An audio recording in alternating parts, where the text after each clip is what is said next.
बिस्मिल्लाहिर्रहमानिर्रहीम। अगर कोई शख्स रंजो गम में मुब्तला है या उसको नज़र का मसला है, आँखों की तकलीफ़ है या रिज़्क में माश में तंगी है, तो वो ये अल्लाह ताला का प्यारा नाम या शुक्र पढ़े।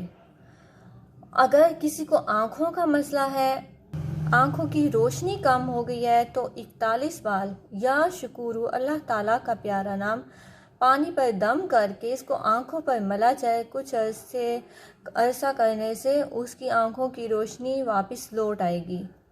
और अगर कोई रंजो गम में मुब्तला है तो 41 बार बाद नमाज फजर या शुक्र अल्लाह ताला का प्यारा नाम रोज़ाना पढ़ें, तो इसे इंशाल्लाह कामयाबी होगी और इसके रंजो गम दूर हो जाएंगे। और हर नमाज पढ़ने के बाद 2004 मरतबा अगर ये इस अल्लाह ताला का प्यारा नाम या शुक्र पढ़ा जाए तो मुस्तजाबुद दावात बन जाएगा। जज़ाकल्लाह।